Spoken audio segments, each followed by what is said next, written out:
Crew Pros, your single source for high-quality, affordable home services.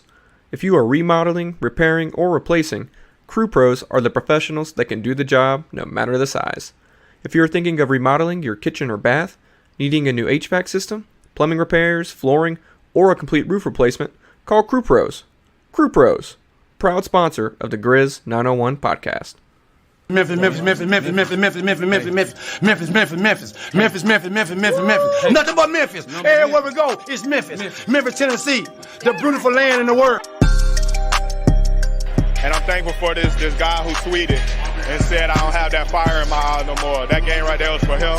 That's what I do. I prove people wrong each and every night, and that's for him right there. Hi, this is Tom Izzo at Michigan State, and you're listening to Grizz 901. What up, Grizz Nation, and welcome back to another episode of Grizz 901. I am your host, Daniel Greer, and we are presented by the good people at Zach Jaworski State Farm, where they treat you like family. Tonight, we're going to get into the Grizzlies' loss to the 76ers, and that was god-awful ugly. And it was a game that we're going to break down. I think that we're going to be a little hot and heavy on Taylor Jenkins from the conversation that started prior to us going live. But it's going to be breaking down a little bit of Ja Morant, talking about Desmond Bane, Jaren Jackson Jr. We're also going to get hit on the All-Star game and whatever that was. But we're also going to get into the last 24 games. The Grizzlies' 24 games. We're still third in the East. But before we get into that,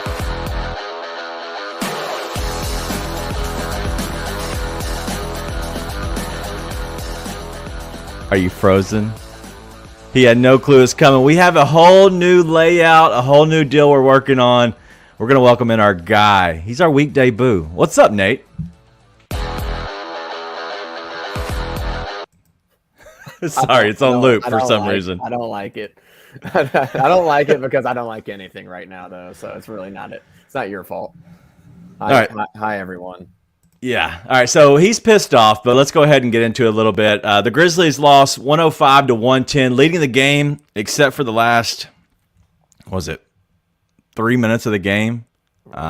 First of all, welcome everybody, and thank you for joining us. But Nate, get into it. I know you're pissed off. I kind of want to lean on that a little bit because you're probably more mad than I am. All I did all night was ruffle the feathers of the Brook Lopez stands and the Milwaukee Bucks fans, which is so funny. I enjoy that. I don't know why there's Brook Lopez stands. Yeah, I don't get it either. But so thoughts on the game, because obviously it was an S show.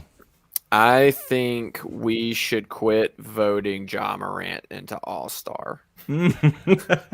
Let's make him a 2-time All-Star for his career and like a 5-time NBA champion. That might be the only way. Dude, I mean, I was just brutal.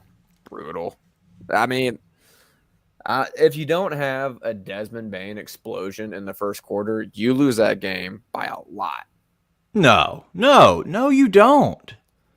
You don't. Daniel. Like Desmond played well, right? Okay, he played well. But that doesn't mean that Let's get blown out. A 21-point quarter down to 7. What are you going to do? Get the offensive rebound? Is that Joel Embiid, Steven Adams out? Joel Embiid and James Harden both played right at 40 minutes. They had to win a game in the regular season. You want to know why Joel Embiid is always hurt? Lose that game by double digits if Desmond Bane doesn't have the first quarter he just had. That's not anywhere close to true. No, that doesn't even factor into it. Average quarter for Desmond Bane. How doesn't that factor into it? First half leads do not matter. They do not matter. Okay. Two 3-pointers here and there. I agree That's with that. 6-point swings. Yeah, I'm just saying. You know what else I see? The Grizzlies scored 22, 22, 24. The only quarter they scored over 25 points was when they scored 37 in, which is the quarter Desmond Bane scored 21 points. The only difference of the game, crystal clear. 35-24. The fourth quarter. One team closed, the other team did not. That's literally the game. Like the Grizzlies came out hot, they played well, but that does not mean that they would have got blown out by double digits. They would have gotten blown out by double digits. All right, you curmudgeon over there. And all it took was 5 points, and he had 21. Well, I don't know what you want me to say. back to what I was going to talk about. The offense was terrible. The fact that Joel Embiid played 40 minutes, James Harden played in 40 minutes in a regular season game. I don't know how important that game is to them, but it obviously showed. But that's to me, and this is probably I'm probably speaking to people who think completely opposite. But why are they playing 40 minutes? First of all, second of all, this is the reason he's always hurt. He's playing so many minutes. That's the dumbest thing I've ever seen as a coach. Everybody is on the opposite end of that, probably because they hate the way Taylor Jenkins does it. I get it, whatever. But it just shows to me that like sometimes you got to lean on your guys. But this is the reason that he's always hurt. He's having to play these dumb minutes in these dumb games. He could have easily been closer to 35 minutes. He was gassed. But anyway, I don't want to spend too much time on that. Well, what I'm not saying is that the Grizzlies are terrible and their entire season's over. So let's be clear about that. But like, if we're looking at this one game, dude, minus that Desmond Bain quarter, they don't get to 100 points. Question: would you have leaned so heavily on Xavier Tillman? How do you mean? Would you have leaned on him for 32 minutes? I thought about it. I was like, really doesn't matter how you mean it. The answer is no. But, I mean, if you look at the flow of the game also, like, what else are you going to do? I mean, put in David Roddy. David Roddy, did you see his stand against Joel Embiid twice? Well, what I was going to say is if Jaren is on the court, I like that.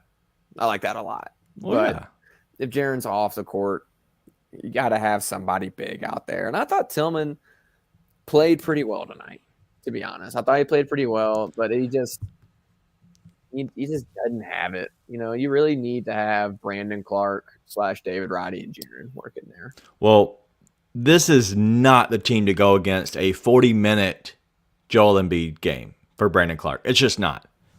But what it showed he was terrible. He was bad. And so I don't want to hate on Xavier Tillman too much because Xavier Tillman played great. He had 8 points, 12 rebounds. He doesn't give you anything besides just a guy you can lean on for 20 minutes and feel comfortable. The problem is those extra minutes. When you get up in 30 minutes, that's just too much of him on the court. When you could easily rely on giving an extra 7 minutes. If you go with Xavier Tillman for 25 minutes and you lean on a David Roddy who has shown, and just in this game, shown that he can match up against the bigger players when needed, against a guy like PJ Tucker, against a guy like Joel Embiid, against a guy like Tobias Harris, James Harden. He played them well defensively. He's going to give you a little bit more on the offensive end. Him only playing 14 minutes, I think you go ahead and give him 7 more minutes. You get him 21 and Xavier Tillman 25. I like that better. I still think that this was not the game for Brandon Clark.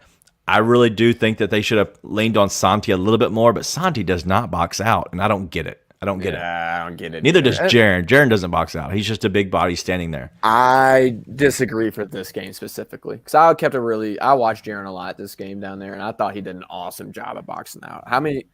If he had not focused on boxing out so much, he would have had a double-double tonight. There was quite a few rebounds he didn't get because he was boxing out this guy. But at the end of the day, if you're going to – this is the kind of game where you have to play Jaren more if you're going to match an Embiid 40-minute game. You just do. And, like, if you don't do that, it's a regular season game, right? I'm not butthurt about that. Well, you don't have anyone, dude. Tillman can't do it. But if we're being real – Roddy had some good moments. I love David Roddy. I'm the one who wants David Roddy to get more minutes. He's not going to match up against Embiid that much. He did. More. How many times, Daniel? He did twice, and he stood against him both times. Listen, Joel Embiid, do you know what Joel Embiid does? He literally tries to beat you up. He tries to just beat you up, right? Yeah. And he leans into it. He was pushing Jaren Jackson Jr. wherever he wanted to. Not a foul merchant, but he gets a lot of foul calls. Xavier Tillman was fine on him, but Xavier Tillman was getting switched on to James Harden every second that they had to down the stretch. You switch out David Roddy and Xavier Tillman a little bit in that. You can switch all you want. I still feel comfortable with David Roddy being switched onto James Harden.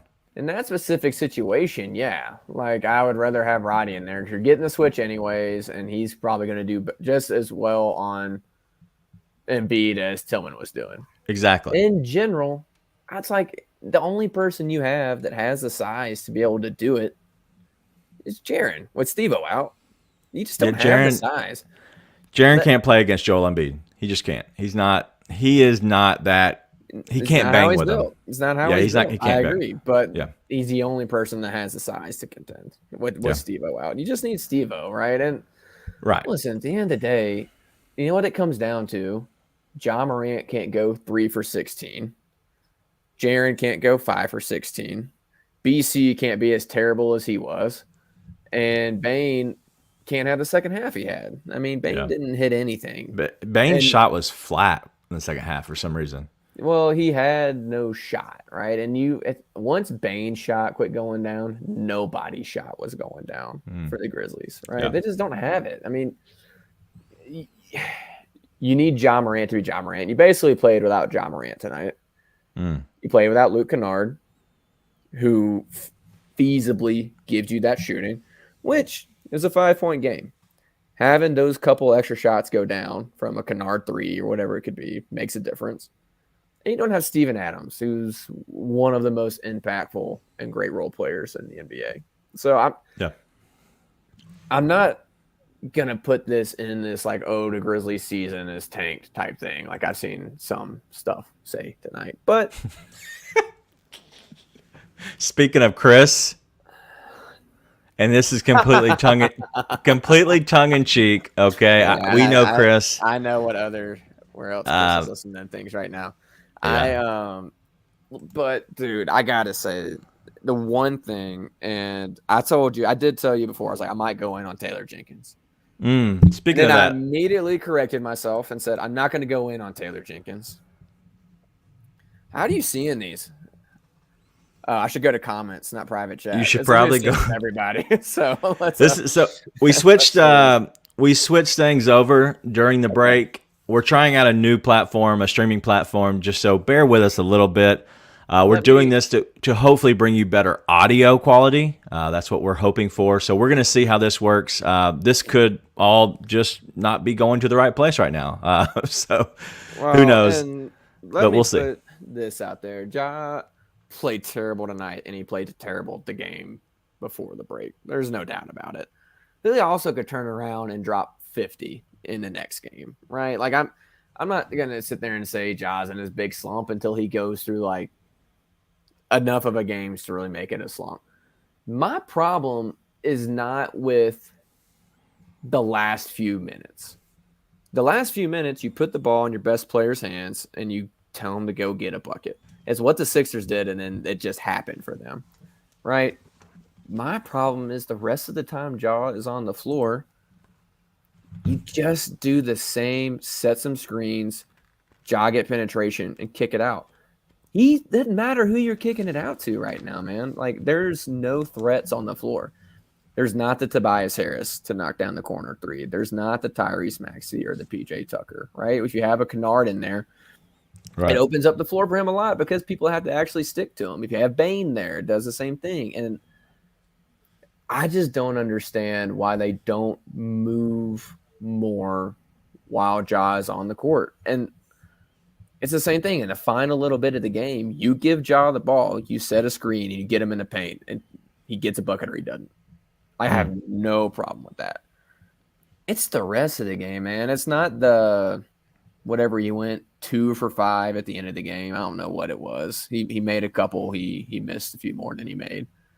It's the rest of the game. Like, why are we not doing this, getting the ball around where these late game situations don't have to happen?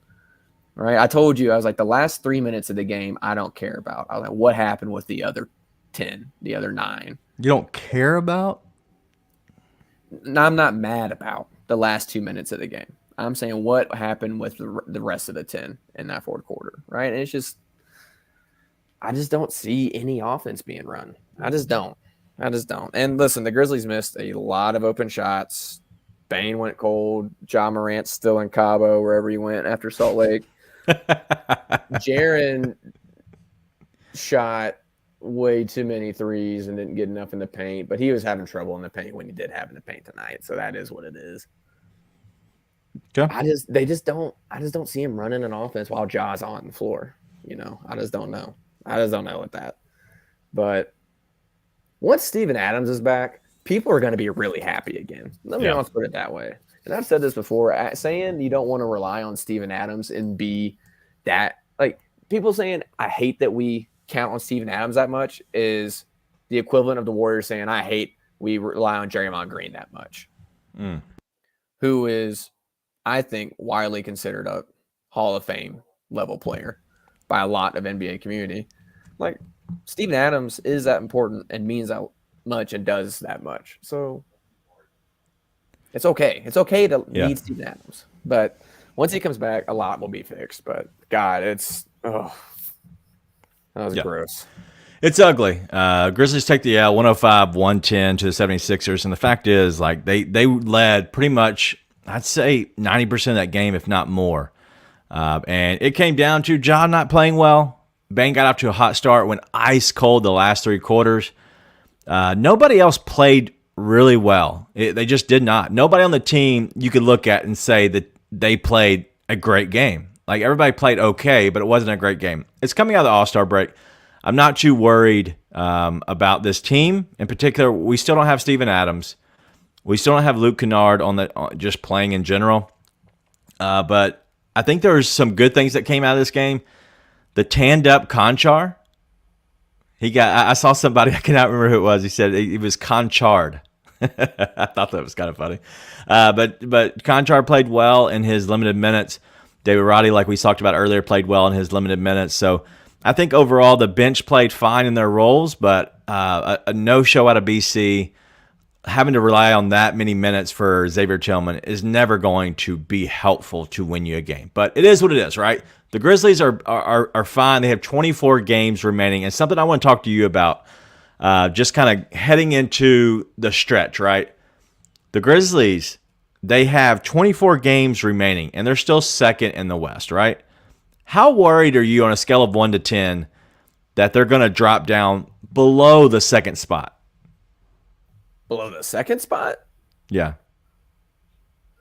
I mean, I guess it depends on how you define worried. Like, I'm not stressed out about it. Do I think they could move past that third spot? Absolutely. Okay. Yeah, dude. I mean, you got to get Steven Adams back to be as good as you were. And then you got to get used to doing that again. You got to work him back in, which could be seamless, could be super easy. Very rarely is it that easy to work a player back in. Yeah, they could easily drop down to that third spot. Easily. Okay. But they could just as easily stay in the second spot. Like, I guess if you're saying if I worried, you mean how much do I think that it could happen? I would say 6 out of 10. Okay. But like the Kings also have to go win a bunch of games with you losing a bunch of games. Yeah. Well, so the team, okay, so just kind of giving everybody a brief kind of deep breath, a little bit of relaxation, a little bit of understanding of what's upcoming. The Grizzlies have 24 games. They have one of the easier schedules, even though it's not really easy. There's so many bad teams sprinkled in that they actually have an easy schedule for the last 24 games. It's one of the easiest in the league. But there's a lot of games that are tough, okay? And a lot of road games that are tough. But let me just kind of clarify a little bit of everything. The Grizzlies are practically up 3 on Sacramento, maybe 2.5, depending on once the schedule's all flip. They take their loss on the record. They'll be up like 2.5, 2, whatever. Making up 2, 3, 4 games is very tough with under 24 games remaining. That means that, for example, some teams would have to go 14-8, 15-7, and the Grizzlies go 500, 12-12 the rest of the way. Like, that is tough to do. jumping up 4 games is going to be very, very tough. And let me just remind people, Sacramento has one of the hardest schedules remaining. The Clippers, they are notorious for resting their guys.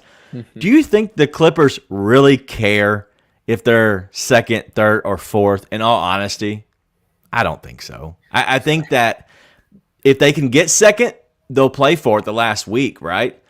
But they're not going to stress and try to push to make sure they get there. They're just not going to. And so they feel comfortable beating the Grizzlies in Memphis as they do probably at home for the most part. They probably don't care. Kawhi Leonard does not care. He would rather sit out a week instead of having to go play really hard. That's just the truth. I just watched Malik Beasley hold the pose on one of the most atrocious air balls I've ever seen in my life. It was a thing of beauty. And I say that because that just reminded me, this was the first game back from the All-Star break. Right. I overreacted for the first 5 minutes after the game. Like, there's just a lot that could happen. I was in a bad mood. I still think that was absolute dog shit. Sorry, I know this is a family show, but I'm still livid at Ja.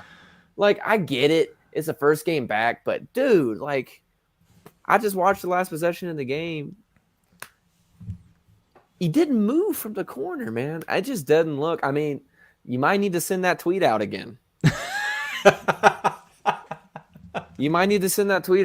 It's just he doesn't have the fire. So you're saying he doesn't have the fire in his eye anymore?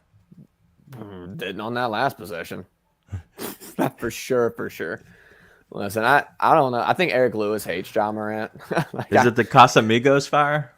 That might be running through his veins still. I don't think these guys are professionals. I think they showed up preparing the right way and stuff. It just was brutal. They just didn't have it tonight. Ja didn't have it. And Bane didn't have it in the second half. Jaren didn't have it. But man, that was just tough to watch. But I'm watching LeBron brick shots. And you know what the difference between the Lakers having a lead right now and the Grizzlies losing a lead late is? Anthony Davis is there getting hella offensive rebounds. Like that's once they have their Steven Adams, it'll be fine. But and that's the thing is there's so much that will change. There's so much that will kind of come back once Steve-O gets on the court. Once they kind of get down the stretch a little bit, I'm telling you, Ja Morant did not look like himself All-Star weekend. Dude stayed up every night probably partying. It's just the truth, guys. It's the truth. He's 20-something years old. He doesn't care. He wants to have fun. He's an all-star. He knows that they're second in the West. You're just trying to get to the playoffs at this point and trying to hold off other teams. That's why I brought up the fact that jumping up 3 and 4 games is very tough to do. Very tough to do because the other team has to play so bad where you're able to jump up those 3 and 4 spots. Okay, so understand that these games aren't as crucial as you might have heard Ryan on Free Basketball talk about the Grizzlies need to go 17-8 or whatever that number was. He talked about stupid. I sent him a text. I think I called him stupid. I'll call him stupid to your face. If you're here, Ryan, hello, you're stupid. I think the Grizzlies go 12-12 over the next 24 games, and I think they're still second in the West. I really do. So I'm not too worried.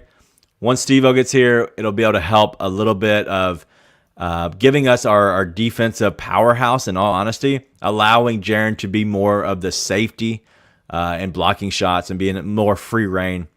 I think it's all going to be fine.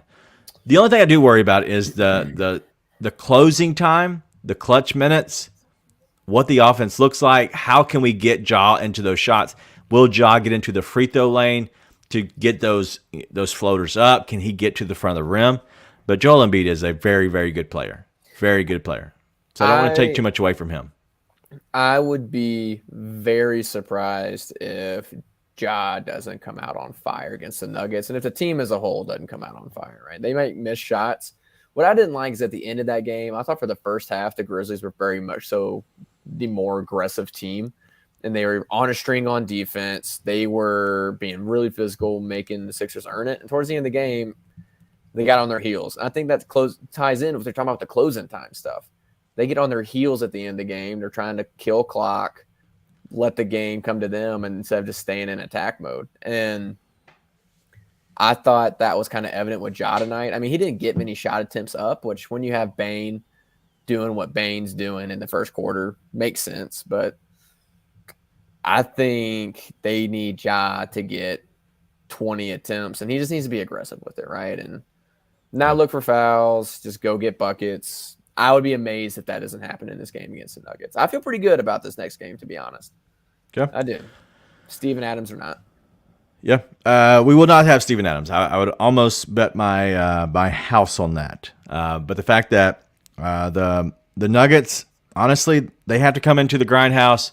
The Grizzlies should have a chance to play very well against them.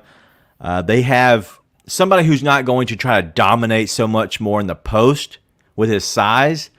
Jokic is more of he wants to stay out a little bit, more free flow. He will get to the post game, but he's not going to try to beat you up like Joel Embiid was. So having Xavier Tillman as well as Brandon Clark, Santi Aldama, I feel good about them against the Joker. Honestly, I'm not saying that he's not as good as Joel Embiid. I'm just saying that his style of play plays more into their style of defense in a little bit. Their size too. How do you feel about Jaren on Jokic? I don't know why you would. Why? Because I think I'm not disagreeing. I'm sorry. I think Nikola Jokic is a smart player, and I think he'll try to bait Jaren. What do you mean? What do you mean about Jaren there? What are you trying to say? What are you trying to say, Daniel? I think that Are you Jaren. trying to go back to November? I think that Jaren has taken one of the biggest leaps ever in a season with his intelligence. He's becoming a smart player, very much so. And I will give him his due. He played like a complete imbecile, like earlier this year, an idiot, a complete moron. Like he doesn't know how to play basketball. He's learning, and that takes time. He's not a dumb player, at least anymore. But he definitely does have his stretches. But I will say that he has taken the biggest leap I've seen out of a player, especially the Grizzlies that I've ever watched, in intelligence and basketball IQ. So, yes, I will eat that crow, but I'll give him his flowers. Well, I don't think you're eating crow. I think you're right. Things have changed. They have. So I think he works well against Aaron Gordon, but that's more so the reason I wouldn't put him in Jokic, because I think the way that they will need to play defense, him being against Aaron Gordon makes the most sense, or him being guarding Aaron Gordon makes the most sense. I actually like Jaren's length against Jokic. I think it fits because Jokic, like you said, he's not a bully ball player the way Embiid is. I think the bully ball, the physicality can get Jaren in trouble because it's just not how he plays. I think that since Jokic is such a finesse guy, Jaren could guard him really well. And I think we've seen him guard him really well in the past. I would like to see it just because I want to see Jaren do that. I want to see Jaren guard somebody's star player that's a big, right? Obviously, I'm not saying guards the Steph Currys of the world and that crap, but I just want to see him do it because I think he has a potential, right? It's not just test if he has a potential. I think it's there. Go lock up Nikola Jokic, right? As much as anyone can. Yeah, you're not locking him up. You know what I mean. You know what I mean. And then I agree. Rest of the defense try and do their jobs, So I would like to see it, but I think it probably, all in all, when it's all said and done, fits best for him to be on Aaron Gordon. But I hope we see some Jaren on Jokic matchups during this coming game. Well, Aaron Gordon did not play tonight. Okay, so I don't know if he's playing. I haven't followed them closely at all. But Michael Porter Jr. did play tonight. Aaron Gordon did not. A guy named Conchar. Sounds like Conchar. It's Conchar. Is it Conchar? Yeah, it is. Well, he played tonight.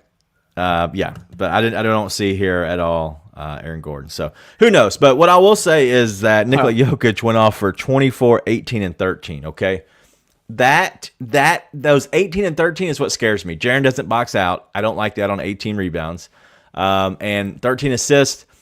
I would like to have everybody else to be guarded by better players. I want to see Jaren have to do it though. Same thing. I want to see him have to do it. And I think that's the best way for him to learn, the same way that they threw Zaire in there, because like he's going to learn by being in there, by experience. Yeah. Having Jaren learn that stuff by experience, I think has done well for him this year. I think part of the growth is him doing things while in the middle of a game, learning from experience. Okay. I think that'd be good because I think if the Grizzlies are going to a championship, you need him to be able to do those things. You need him to be able to do those things when Steven Adams has to do other things or isn't on the court.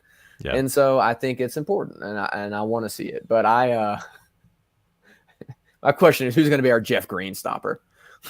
Because Jeff Green, like every other role player in the world, left Memphis and decided he was going to be awesome every time he played against Memphis. Yeah. Speaking of which, we should sign Will Barton. Maybe it's no, absolutely not. What if it's Roddy? I see that gets stuck in my head. That's my Jeff Green stopper. That's our Jeff Green stopper. Big body. Yeah, shout out to Franklin coming by, able to tune in, man. Appreciate you as always. But let's get into a few things that I want to hit on before we get out of here. I do want to ask you your questions about All-Star Weekend. I don't want to spend too much time at all. Okay, I have some suggestions. I want to run them by you. If you're in the chat, feel free to say yes or no about these as well. And before we get out of here, we talked a little bit about the Grizzlies' next 24 games. If we have time, if you have time, I think we're running good on time tonight so far. I want to go over 24 games. Let's go completely down, and let's predict the record from right now, okay? No cheating, no looking. I'll help you out, and we'll decide together. It'll be a consensus. Is that cool with you? What do you mean no cheating, no looking? You want me to guess their record without looking at who they're playing? I'm going to tell you what's going on. Yeah. Okay. Yeah, no cheating, no looking. All right, real quick. All-Star Weekend, okay? I want to ask you the questions about that. Okay. And these are my suggestions, okay? All-Star Weekend, it was a S show. Let's just be completely honest. A lot of it just sucked. A lot of it wasn't great, but it was okay in some areas. Honestly, the game was miserable. And so I want to go ahead and get your questions about All-Star Weekend real quick. First thing I would do, I would extend the weekend by 3 days. Extend the layoff, right? So extend it by 3 days. So maybe go ahead and cut some of... Oh, those are beautiful. Those are beautiful. Did you see the new Jaw 1 colorways? The reverse scratch? Yeah. Well, there's your... I actually like them better in these, if I'm being honest. But I like them. I'll take them. They're beautiful. I didn't notice this before either. You got the different color jaws on the bottom. I like that. It's a 6 shoe. Sick. I like it. Well, thank you for showing that to us. Sorry. I figured I would show the only good part of All-Star Weekend while you talk about it. So I'm just going to keep it here. All right. Well, All-Star Weekend, I want to extend it by 3 days, right? So just for example, the Grizzlies played tonight, Thursday night. Why couldn't we maybe end it a day earlier and then an extra 2 days so the next games are on Saturday or Sunday starting off, right? Instead of starting on Thursday. What do you think? Does that make sense? Do you think people would play harder in the All-Star game because of that? I don't think it would affect the All-Star game itself. I think it's better if you're going to have these guys show up who clearly could care less about playing in the All-Star game. I think they all want to be All-Stars because it means something to be an All-Star. There's also contract incentives, right? Right. There's money. But if you're going to have these guys come play this game they don't care about, I would give them time to go on the vacation they would get right now if they were not in the All-Star game. Because it's the same thing. You see things like Bane. So an extra 3 days. Gonna do, yeah. That's what I'm saying. I think that's more so what it affects is that you get to do that and then you get to go on vacation. You get all the time that you would get with your friends, your family, IG models, whoever, out wherever you would go in Cabo. And then you come back and you're ready to get back into it, right? But as far as the All-Star game itself, I think you need to do – I think the only way to do it is to go back East versus West or pay these guys. Like, listen, charity's awesome. Charity's not making these guys care more about the game, right? Not because they don't care about the charities, but because either way, a charity's getting paid. So, I mean – right. Especially when you pick them right before the game. That clearly was the case. All right, let's keep it moving. I don't want to spend too much time on this. I do have the other suggestion. I have 3 more suggestions. Right, The other one on the game is the East versus West, right? Like you said, East versus West. But the winning team, just like baseball, takes home court advantage for the finals. Yeah. I think you get some guys playing. It's one game difference, right? And honestly, there's so much that goes into it. Like, is the East better than the West? Is that why the East has home court advantage? Because, you know what? So you kind of kill that narrative, right? Because then, you know what? We're bringing on our best players. You're bringing your best players. We're going 5-on-5 in the fourth quarter to decide, right? We know you're still holding this shoe, right? If you're at home and you're not watching on the podcast, check out the shoe. He's literally holding it this whole entire thing. Whatever. Again, if we're going to talk about the All-Star weekend, we're going to get the one good part, and I don't have a Mac McClung cut out. So I think that works. I think the home court advantage thing works. I think it makes the most sense. Skills challenge. Let me know what you think about this. One NBA player, one WNBA player, and one celebrity. They all have to be on a team. The NBA player gets chosen. He gets his choice and goes to get any WNBA player and any celebrity. He is the captain. He chooses. He can announce them that night. He can announce them ahead of time. They can be a surprise, whatever he wants. It's your team of 3 people. I think that's it. I think that brings in a little bit of everything. I think that's exciting. I think it's good for the event. Right. For me watching it personally, I would love it minus the celebrity part.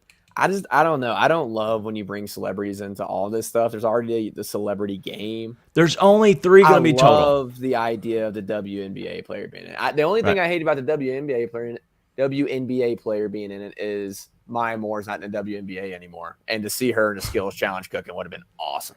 But guess what? Is she not a celebrity? Okay, Mr. Loophole Finder. Loophole. Someone works in sales. Yeah, I like it. I don't love throwing celebrities in it, but I think it's a good concept. I think it's a better concept. There are enough celebrities out there that can dribble a ball and do whatever they need to. You put them on a bigger stage. The whole reason of the skills challenge is to be fun, right? It gets a little bit. You're not winning anything, right? It's fun. Yeah. Bring in a celebrity, whatever. Last one. Be better than now. The dunk contest 3-point winner. Each winner receives $1 million. I mean, I'd be down if they're willing to shell out the cash. If you're going to do one, though, it's got to be the dunk contest. You do both, and you get the best players. And literally, why don't they do it now? It doesn't make sense. The NBA has plenty of money. You talking about ratings? No. You get better people, you boost your ratings. All right. Any more thoughts about All-Star Weekend before we move on? I think it's got to get fixed. I mean, I left this All-Star Weekend thinking, I was like, I knew I wasn't going to love the game, but I was going to watch it anyways because 2 Grizzlies were in it. And I left the game thinking, I don't really care who's in it next year. I'm not going to bother to watch. Yeah. So Mac McClung was the only part of All-Star Weekend that I enjoyed. Yes. And very much Mac McClung should be in it. Should be in it. Yeah, that was awesome. He was awesome. He would have been awesome in every dunk contest. Yeah, I agree. But yeah, I think there's some changes to All-Star Weekend. We're done with All-Star Weekend. Put your stupid shoe away. I'm still kind of jealous about that. I asked. I tried. There's a 1 shoe limit. All right, before we get into our predicting of the last 24 games, make sure you go check out our people and our good friends over at Zach Jaworski State Farm. You can call them at 901-794-3691. If you want a quote online, you can go to Zach, Z-A-C-H, ZachInsuresMemphis.com. They can cover your boat needs, your house, automobile, jewelry. I'm trying to think of all the things I have minus the boat that they have covering me. So go check out them. They have offices in East Memphis as well as Collierville. And so very good group over there. They do a very good job. But go give them a call. Zach Jaworski State Farm, 901-794-3691. All right, let's go ahead and get into it. We are going just to easily predict the last 24 games. As I talked about earlier, overcoming a 3 or 4 game lead is very tough to do with limited amount. We're talking about these teams are going to have to go, I don't know. Whoa, we got predicting already. All right, I like this. Franklin, thank you for that. That's what I'm talking about in the chat. Get after it, people. 16-8 record for Franklin. All right, let's go ahead and go through it real quick. Nuggets at home Saturday. 1 game off. They travel back home. What's your prediction, Nathan? You're on mute, you dummy. Yeah, it's the other button. Push it. Tasty. I think it's a win. I think I'm going to go win. I, against my better judgment, think the Grizzlies come out looking like themselves. Okay. All right, let's keep it moving. Win. All right, the Lakers at home. That is coming off of a decent you have Monday off and then a game Tuesday back on TNT at home, 6:30 game. Win? Okay. Win. All right. This is where the calendar changes into March, and that is what I'm curious about. What? Just keep going. Who are you? Like, Just keep buddy, going. buddy, you don't matter. Manny Tuss. That's not even a real name. De Pedra? That's too many names. Get one. Stick with it. Tell your parents do better. All right, let's keep it going. We're going at Rockets Wednesday, the 1st. All right, so that is a back-to-back. You're having to go home to away. Thoughts on Rockets? Win. Okay. All right, then you go back to Nuggets West Coast road trip Friday. Loss. Okay. All right, Clippers. You have another day off. What are your thoughts on the Clippers game? It's on ESPN if that matters at all. I think it's a loss. Okay, at Clippers, loss. To answer this question, Volcano the Sweat. First of all, thank you. What a great name. When is Adams coming back? In all seriousness, I would say that he comes back against the Lakers is what my thought process is. When is we just went over it. When is that game? Is that Saturday? No. This is Saturday. Tuesday. I think Tuesday. If I had to give a prediction, I would say Tuesday. He's over his 5-week mark, or we're well into the 6th week, I think, at this point. So I would say that he's going to come back for the Lakers. I don't think there's a chance he plays Nuggets on Saturday. So I'd say Tuesday. So thank you for that question. All right, so we're past the Clippers. All right, cool. We're going to go now a day off, Monday off, Tuesday, another TNT game at Lakers, 9 o'clock, West Coast road trip. What do you thought? Win. There's no way. I'm going to disagree. I'm going to give us a loss on that one. Okay. I come into it thinking they split Clippers-Lakers, and I think the win is against the Lakers. But Okay, I think they that's fine. split those two. All right, so we're 3-3 right now. Now we're coming back home against the Warriors. I got 4-2. I'll keep track of mine. You keep track of yours. Win. Okay, go ahead. Win. Against the home against the Warriors. Home against the Warriors, yes. Win. So we're going to go win there. And then we're going to go home again. So we have a day off, Friday off, and then we have a game against the Mavericks at home. I think win. I think it's a win as well. At Heat. You missed the away game against the Mavs. Oh, you're right. Sorry, it's a back-to-back. Yeah, you're right. Yep. I'm going to say loss. Yeah. I'm going to say they split that. I think there's a really good chance they win both, though. I'm going to say split. I would not be shocked at all if they end up winning both of those. I would be shocked. The Mavs have more to play for right now than the Grizzlies do. They do have issues, but I also know that Steve-O against them isn't the best option right now. If we were going small against them now and then maybe Denver with Steve-O, I feel much better about that, but I'm going to go ahead and give us a loss. I do think we split on that. All right, now we're going to the Heat. We're March 15th at Heat. Saying loss. Okay. I think it's a scheduled loss. Yep. Just because it's in Miami. We agree. All right, so Friday, we're still on the road going to Spurs. Win, and it's not going to be a fun one. Yeah, I agree. All right, so we're coming back home now. Another game. It's on NBA TV, it's a Saturday night game. Warriors at home. I think loss. I'm going to give us a win. So we're split there. Okay. All right. At home against the Mavericks. Win. And you do not like the Mavericks. I've watched them play a total of 2 minutes of defense since they traded for Kyrie. So Gotcha. I'm going to give us a loss, though. I'm going to give us a loss on that one. Rockets at home. Win. Okay. Rockets at home again. I was like, am I looking at something again? All right, so that's back-to-back Rockets. That's the reason our schedule we're considered to have a favorable schedule. Spurs, Rockets right there. That's kind of the reason.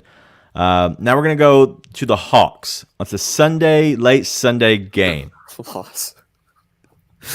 All right, and the reason I say that is because Saturday night in Atlanta for our guys, probably not good.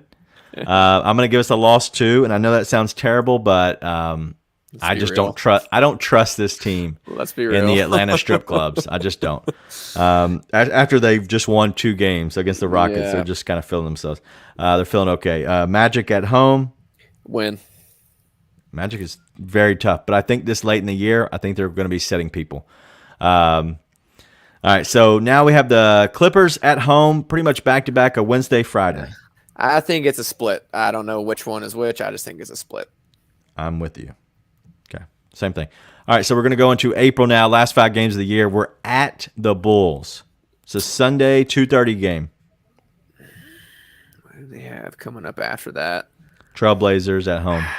I think a win. I think the Bulls. I think as much as the Grizzlies are going to be coasting at that point, the Bulls are like done. They may not have any players left. They may just quit and go home.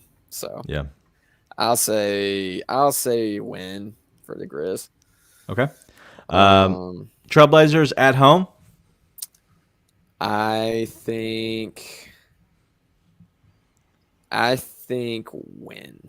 And here's why. Go ahead. No, you can go for it. I want to hear what you have to say. I was going to say, I think it's a loss because I think the Grizzlies are pretty much all going to have wrapped up the second seed at this point, just from the schedule, what I'm looking at. I think the Blazers are going to be fighting to get into 7, 8, 9, 10. I think they're going to have much more to play for. The Grizzlies could be setting people at this point. We're thinking along the same thing. I think this is the last game the Grizzlies really play, and they drop the next 3. Okay. At Pelicans? I think they drop all 3 of these. Okay. All right, I'm going to give them a loss as well. At Bucks, I think the Grizzlies take the win there. You think the Bucks pack it in by then too? I think the Bucks have been done. Especially if they have a full week off. So I think that we're good on that. I think they win that. And I think they win at the Thunder. And the reason is, I'll share why. The Thunder have nothing to play for at this point. The Thunder at the last game of the year, well, you know what? I'm actually wrong on that. I think the Thunder are going to be looking to get it in. So I'm going to change that to a loss. I think last game of the year, the Grizzlies take the loss to the Thunder. I think Thunder could have potentially a chance to get into the playoffs. So you add up yours. I'm going to add up mine. Mm-hmm.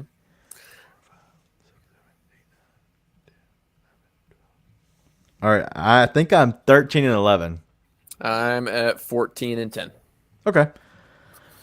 All right. So how confident? 13, 11, 14, and 10. Then that the Grizzlies hold on to the 2 spot there. If they hold on at 14 and 10? Yeah. What are they? 2.5 up. They go 14 and 10. I mean, yeah, I'm confident. That means that the Kings, Clippers, or Suns have to. They have to basically win. They go 15 and 7 more games than they lose. Right. That's why I want to do this, is because I think realistically, if you look down a lot of these games, there's going to be a lot of wins just because of there's going to be a lot of teams that are scheduled wins just because teams do not want to win. They're going to be trying to tank at this point. But also, if the Grizzlies go 13, 11, 14, and 10, other teams have to go 15 and 7 and probably better than that to actually jump over, depending on how far back they are, because only the Kings are within 3. The Clippers, Suns, I think they're all within 4. The Suns, they're going to have so many issues trying to get integrated into their style of play. The Suns do not worry me for the most part. I think they're going to be a tough playoff team, but I don't think in the regular season, I think they're going to be okay. The Suns don't really worry me too much right now, especially when their fans are coming to the Grizz 901 chat. I'm excited to see KD for them, though. I am. I love KD. Yeah, I'm excited to see him. I'm trying to find it. They said he might have a return date. I think maybe Friday against He's the coming Thunder. back. Who? Yeah, KD. I think they said maybe he's coming back Friday against the Thunder.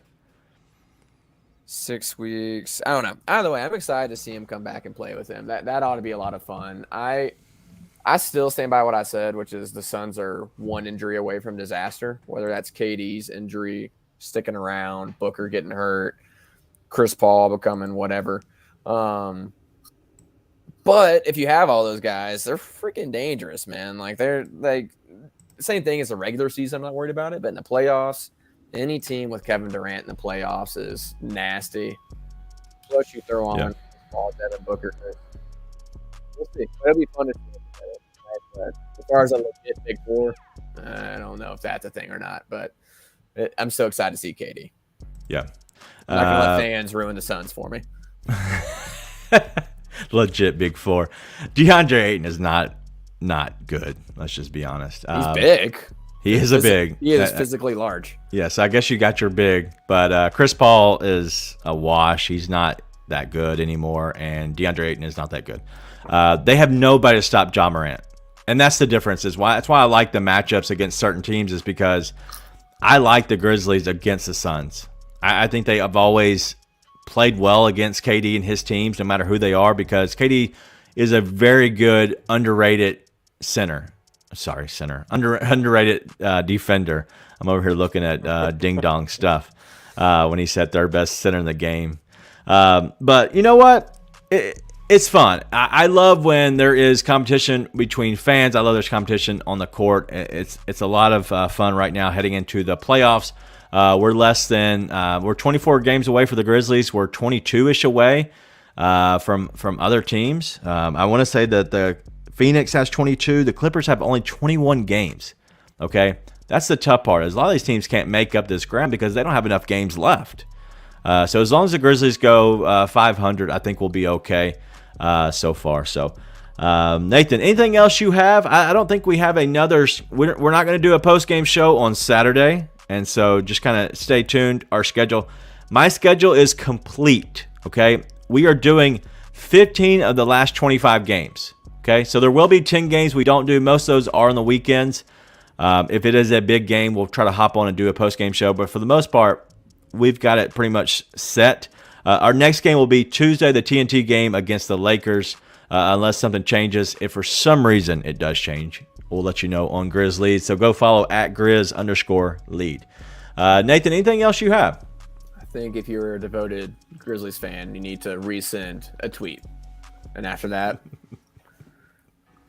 hands off. Let the magic work. I am not doing that again. He's referencing when you can literally hear it in the intro where I just said Ja doesn't have that fire in his eye anymore. And so going back, that always brings back good memories because I was literally sleeping on my mattress on the floor the night before we moved. Like we were getting ready to move. I went ahead and disassembled our entire bedding, our bed, everything was ready to go. I asked my wife, can we please just like have this all ready to go for the movers in the morning? We can sleep on the mattress for one night. It was fun. I leaned over my charger still on the wall. I'm leaned over on the ground and I pick up my phone and I see a tweet from Ja that had the eyes looking back and forth. And I was like, holy F. What just happened? And my phone is blown up. It was a good time. So I'll never forget that memory just because it was something funny. But all right. Well, if you don't have anything, I don't have anything left. I'm going to see if I can get us out of here. Thank you all for hanging out. Make sure you go give subscribe, rate, review. on our podcast. If you listen there, it helps us bring up in the algorithm. Things are happening. Big things are happening, and we're doing a lot of work on our end to try to make your experience better. So if you have some suggestions, please feel free. We're trying out maybe different music and stuff like that to maybe integrate it to kind of make it sound a little bit better. The audio quality should be better. We're hoping so, because I know some of our team has had issues with the audio, but we're going to do our best to see if we can kind of make this thing sound even better. So go check us out. Do what you think is best, and that is be nice and tell your friends.